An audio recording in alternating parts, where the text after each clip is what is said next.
All right, we've got the next thing is this interesting looking. How many of you know what this is? A good portion of you. How many of you have ever canned meats?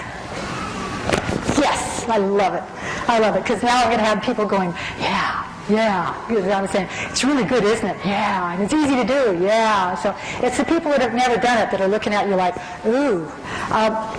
If you've ever canned fruits or vegetables, you know how much work that is, how much preparation it takes, and how much you hate it. You are going to love canning meats. This is an amazing experience. The first time people do it, when it's all done, they're just looking at all these jars of chicken and beef, and they're just smiling, going, oh my gosh, that was so easy. You can bottle beef, chicken, turkey, ham, fish. I've had moose. Seriously, Cassie's mother is my sister. In fact, I'd love to give her credit right now. She has been my inspiration in more than just food storage. She's the one that showed me most of the things that I do in my food storage class. I learned from my sister Phyllis Gunderson, and it's just amazing. I just love her and all of her experience and her inspiration. But that's where I had moose. What brought that up? What you do? Here's the process. You've got your jars, and you want to make sure they don't... You know, all of this is in the book. I'm not going to spend a lot of time on this. I'm just going to give you the overall. You take a jar. You take raw meat. I know it sounds really gross, but if you want to, you can cook the meat. They have, in your instruction booklet, it'll say you can do the raw pack or you can cook it. I like the raw pack. I think the raw pack has a better texture because it hasn't been cooked twice. So I'll take the raw chicken. I like the boneless chicken, boneless skinless breast, and I'll put them in. 1 pint jar will hold 1 pound of meat. You put the raw meat in the jar. You put a little bit of salt in, 1/4 to 1/2 teaspoon of salt, and you boil your lids. Put the lid on. Put it in your canner. The instructions are there, how the pressure and the whole thing. But you've got bottle, meat. Bottle goes in the can. You cook it. You take it out. You wipe it off, take the ring off, and you put it in your food storage. It is so easy. I wanted to do a test one day, and I bottled 150 pounds of chicken in 12 hours.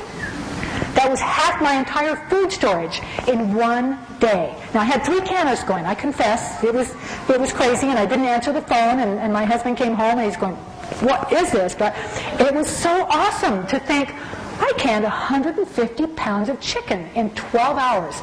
You could easily do 50 pounds of chicken in a day, or any other kind of meat. The process is very simple. In the book, it's going to give you details on how to do this little booklet. And if you wanted the canners, look in the canners, it's going to give you more details. But basically, I like to buy, you can buy a new one. This one's going to cost about $200. You can buy a used one. I have bought 5 used canners on the internet, on eBay. I have a canner that's over 75 years old, and it still works. So this is a great investment. You can hand it down to your grandchildren. They won't know what to do with it, but you can hand it down. This is a 100-year-old process. People have been doing this for 100 years, and you have to be careful. You have to be safe. There are safety precautions, but this is a fabulous way for you to have real meat in your food storage. This is how I can have in my food storage the shepherd's pie and taco soup and sweet and sour chicken, chicken creole, Alfredo chicken, just innumerable meals. And it's because I can bottle the meat. And I know it doesn't look great. I know one lady said, she looked at it, she said, it looks like a science experiment. And, and I went, take her book away. The biggest problem you're going to have with your meat is keeping it in your food storage. You're going to want to use this. You open this up, it's fully cooked and ready to eat. It's juicy and tender, absolutely delicious. You can't buy canned meat that tastes as good as your bottled meat because it's just so good. Open this up, you have instant chicken enchiladas, instant chicken salad sandwiches. You open the beef and you pour some barbecue sauce on it, instant barbecue beef sandwiches. Just an innumerable amount of meals that Just like that, you can have dinner in 15 minutes. So your biggest problem is keeping it in your food storage. I'm sorry. Oh, okay. Thank you. We're talking about used canners. If you buy it new, great. If you buy a used canner, here's the precaution. You have to be sure and have your pressure gauge tested. That's very, very important because the pressure that you cook your meat at keeps it safe. Where I live in the desert, it's 10 pounds of pressure. What is it here? 13? 15. 1.5. 1.5. She says 1.5. I'm going to believe her. 15 pounds of pressure. It depends on your altitude, but it needs to be a correct pressure. So if you're going to buy a used one, either have it checked at your local extension center or buy a new one. That's even better because they're only about $20, and that way you know that it's going to be safe. You have to be safe in this. Do everything according to the directions, and you should be all right. The shelf life on meat, 2 to 3 years. I would suggest, did we talk about rotation on meat, rotating meat, or using 2 bottles? We did, didn't we? 2. Okay. I've talked to so many people tonight. Rotation. How I do rotation, I do my whole year supply, and I'll take 50 pounds and put it in my kitchen pantry. If I use 2 bottles of meat a week, which is really easy to do, I will have used up those 50 pounds or 50 pints. A quart is 2 pounds and a pint is 1 pound. So if you have a big family, you're going to want to do quarts. But the normal family, 1 pound of meat is usually enough.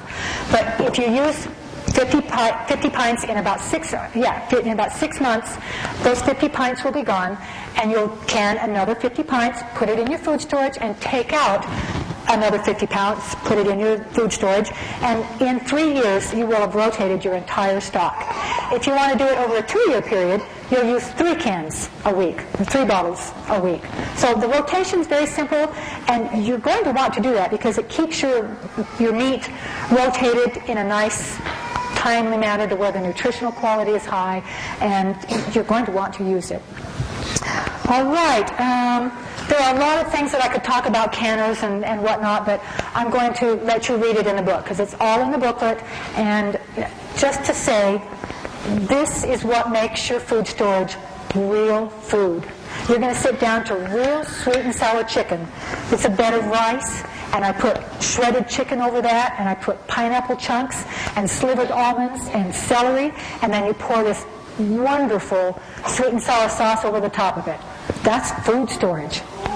This is putting the food you love into your food storage. And this is the way you can do it. If you've had TVP, yeah, you've had it. I don't have to say anything else, do I? All right.